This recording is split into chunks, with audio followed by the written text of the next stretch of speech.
All right, you're on. Okay, we'll go ahead and get started then. I'm going to share my screen. Okay, do you guys see that? Okay, put you. Okay, so today we're going to be talking about degree maps, which may be a term that a lot of people may or may not be familiar with. Kind of what a degree map is, how it can be used, what it looks like, and how to best serve your students with it and use it to select classes that would be best for them to take based on their major. So this is what a degree map looks like, and I'll get into all the different parts of this in a few minutes, but before I went into what it is, I just wanted you to kind of see what it looks like. I'm sure a lot of you have seen this document before for various different majors. So firstly, what is a degree map? This may be the first time you're maybe hearing this term. It's a semester by semester list of courses, going through all the classes that a student needs to take for their major in order to graduate on time. So it suggests all the courses that a student needs to take, major requirements, general objective requirements, upper division classes, electives, all of that. And it goes in the order, assuming that the student is taking about 15 credits per semester. And they do assume that a student has never taken any dual enrollment class. So if you have a student who you're looking at their map, just keep in mind that classes that they have already taken, you can scratch off the list. So there are degree maps for each major that's offered here at Idaho State University. There are not maps for minors, though you can work with an advisor to create a customized map to add a minor on, or like if your student is double majoring or something like that. So the maps are created by advisors from each program. And like I said, they include general requirements, major requirements, other graduation requirements and prerequisites, program courses, and again, upper division courses and electives. So that's kind of what the degree map is. So some ways that you can use the degree map is, of course, assisting your student in developing a plan for their degree completion. So helping them decide which classes they should take in which order. It also will show students information on credit load, so how many credits they're going to be taking per semester, lower and upper division requirements, as well as pre-major and major courses and electives, as well as times offered, right? So sometimes the class is only offered in the fall semester, and the degree map is going to show that in order for the student to take it when they need, right? All of the degree maps have a common uniform appearance, which is super nice. If you learn how to read one, you've learned how to read them all. They also contain an organized overview of degree and general education requirements, like I mentioned. And they can visually compare requirements to help make informed choices about majors. So let's say you have a student who is trying to decide between two majors that are pretty similar. This gives them a really easy way to look at those two different degree maps and see which classes they'll have to take for each one. And they can really pretty easily decide which one is going to be best for them. Like I mentioned before, you can make a customizable degree map and kind of start from scratch. But I would say a student should always work with a program advisor to do a customizable map. You can help with the basics, but I would say if you're going to do a double major, add a minor, that type of thing, always meet with the program advisor. So I'm really quickly going to show you how to get to the degree maps on isu.edu. So once you log into isu.edu, you'll of course just search for degree maps, and it's going to be this very first link that you see, degree maps, Idaho State University. Once you get to this page, it's going to show here this box, this button is the degree map template, which like I mentioned is the one where you can create it from scratch. And you can also work in connection with DegreeWorks to work on that as well. So there are also catalog years that are shown right here under the degree maps. So assuming that your student is maybe in the previous year's catalog, you can go and take a look at that as well. And then of course, they're broken down by college into bucket categories. So of course, College of Arts and Letters, business, education, so on and so forth, right? So there's the catalog years.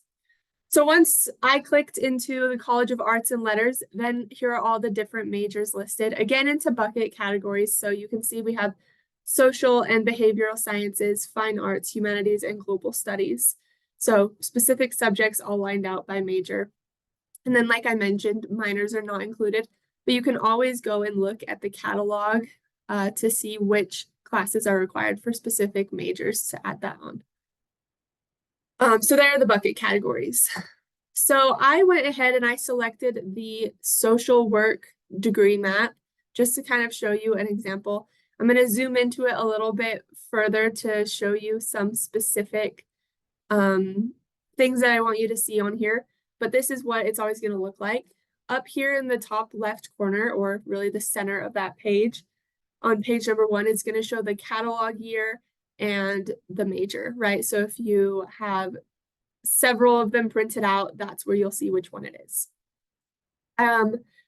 So I'm going to start with the second page of the degree map. Whenever I work with students, I always show them this page first because that's just the way it seems to make more sense to me. So this shows admission requirements, major requirements, and general education objectives. So on the left side is the major requirements, and you can see we have admission requirements. These are going to be classes that the student has to take before they're able to be admitted into their program, right? So for social work, they have to take all these classes before they can apply for the social work program.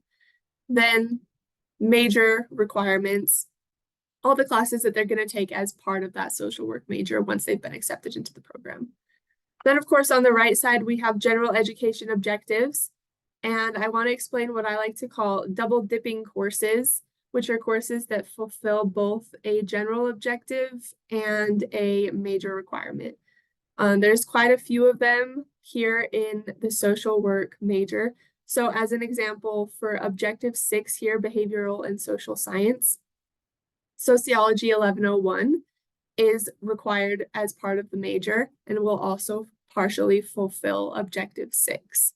And then social work 1101 or psychology 1101. Both of those classes are going to be required for the major, but they will fulfill objective 6. So when you're working with a student, I would encourage them to take these classes from objective 6 so that they're not taking classes that aren't necessarily going to give them any benefit, right? As well as with the natural sciences objective 5, anthropology 2230, biology 1100, and biology 1101, along with the labs that are required, right? Those are the science classes that they're going to want to take to fulfill that major, or sorry, that objective, because they fulfill the major requirement. Okay, so then on the first page, this is where it goes in order of what classes they should take what semester. And this is the one where it can get a little bit, you can customize it a little bit depending on the needs of the student. This is really just suggested. By semester, like I said, suggesting about 15 credits per semester. So of course, on this first column, we have the class that they're going to want to take. So with the social work major, they suggest that they would take fulfill objective 1 with English 1101 or 1101P, starting with that objective 6, both of them with social work 1101 and sociology 1101, and then free electives, right? Because if we go back to this page, I forgot to point this out. This shows that the major requires 54 credits, general objective, general education is 37, and that leaves 29 credits for electives to reach that required 120 credits. So some room for electives here on this map. So the student has some room to wiggle. Let's say that they don't feel comfortable taking English 1101 their very first semester. Maybe they want to push it off. You can always push up an objective 4 instead, swap those two. So there's a little bit of wiggle room, but I would say generally to try to follow the suggested order. And then, of course, if your student is a rock star and has taken a bunch of dual enrollment, they're going to be crossing these out as they go and pushing other classes up. So they will probably graduate early, which is awesome. So then with the next columns here, there's, of course, the credit hours, the minimum grade required to pass. That's most of the time going to be C-. and then whether or not it's a general objective course or a major requirement, and then the semester offered. So like I said, not all classes are offered every semester. Some of them are, but if you get down here, like to this social work 3375, that's only offered in the fall. So a student will need to plan for that. So another thing to note is that with the semester offered, for early college, that's going to look a little bit different. It may be offered as a general ISU class, but it may not be offered through our early college. So just keep on top of those lists. And you can always petition for a student to be in a class if they feel that, they really need it. I also want to point out the prerequisites column here. So of course, if a student has to take a prerequisite course, that will be listed. So as an example, obviously English 1101 is a prerequisite to English 1102. So that's listed here, as well as the appropriate placement score, right? You have to get a passing score to get like into a math class or a science class or whatever it might be. That's going to be listed here. And I have included, you can get information about placement information for specific classes at isu.edu/advising/toolkit/common. So, also the degree map is going to list out when applications are due for applying to a specific program, right? So for the social work degree map, the student is going to be applying to their program in semester 4 so that hopefully they can begin semester 5, right? And they'll probably work with their advisor in order to do that, right? The sooner that they declare their major, the sooner they can start working with the program advisor and really diving in to find out exactly what's needed, when they can apply to the program, all those types of things. And usually they're going to end up applying to the program as a sophomore or a junior. Most of the time, those first couple years are going to be dedicated to generals and pre-major courses. But do keep in mind that some of the programs are pretty competitive. Nursing, physical therapy, things like that, pharmacy. So just keep in mind that these deadlines for applying to the program so that they can do so in a timely manner and let them know kind of what that's going to look like. So that's kind of the basic of what the degree map looks like. So once you figure out the timeline of when your student is going to be taking classes, here's how you actually will help them find the classes. So there is, of course, our early college program classes, which are always updated on our website.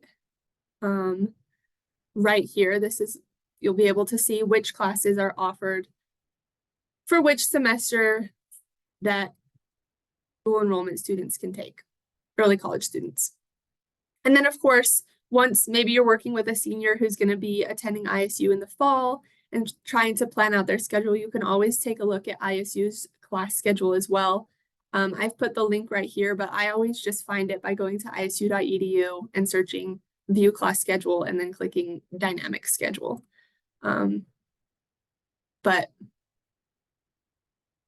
So this is for spring 2024, and I'm going to just search like English 1101. And then here are all the different options for English 1101. So some planning there. Okay, so I would like to do a live walkthrough now that I kind of walked you through everything.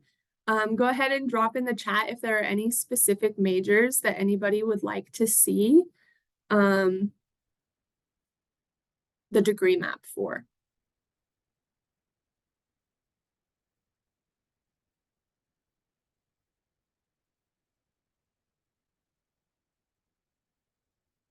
Okay.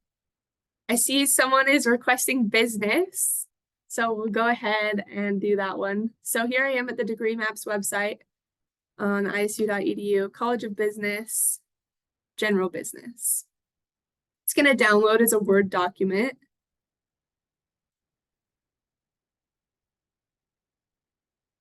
And okay, can you guys see that? Okay. I'm going to zoom in a little bit. So like I said, I always like to start on this page. This one is color coordinated. So, okay, so major requirements for general business. Here are all the major requirements. So accounting, introduction to business, macroeconomics, microeconomics, business communication, right? So on. All of these are the major requirements. And then the general objective. So some of those double dipping courses, this major requires business statistics. So that would probably be the best option for your student in order to fulfill that objective 3. Now, I think that just general statistics, math 1153 is a prerequisite to business statistics. So something to keep in mind. They can't just take statistics, normal statistics 1153 and be done. They will need to continue on with a business statistics class. Pretty open. Objectives 4 and 5, they can take whatever they want. Objective 6, they need to take Econ 2201, Principles of Macroeconomics, right? That's a double dipping course. And then objective 7 and 8, open. Oh, wait, no. Objective 8 could be fulfilled by either personal finance or digital info literacy. So either one of those. Objective 9 is open.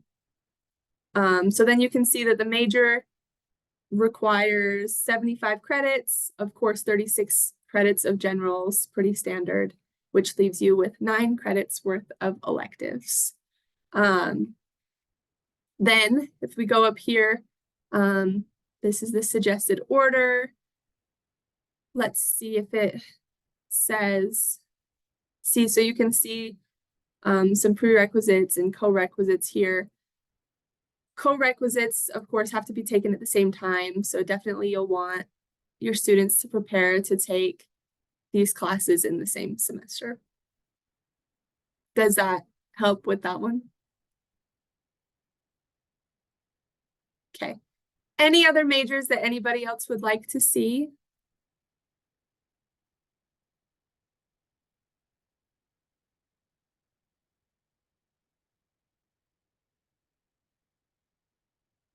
Okay, that is all I have then, unless anybody has any questions.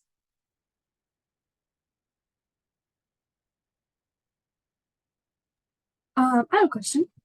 Yeah. So if students take the double dipping courses, are they going to need more electives at the end of the day?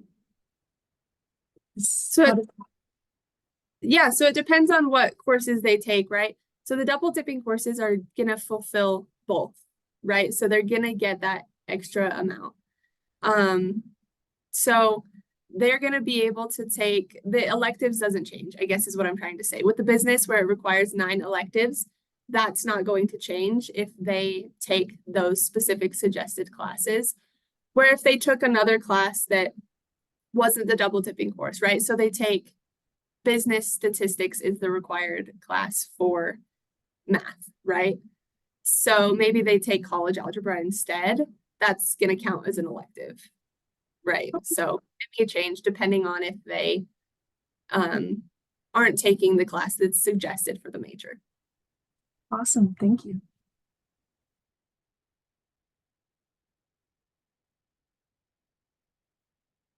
Anything else?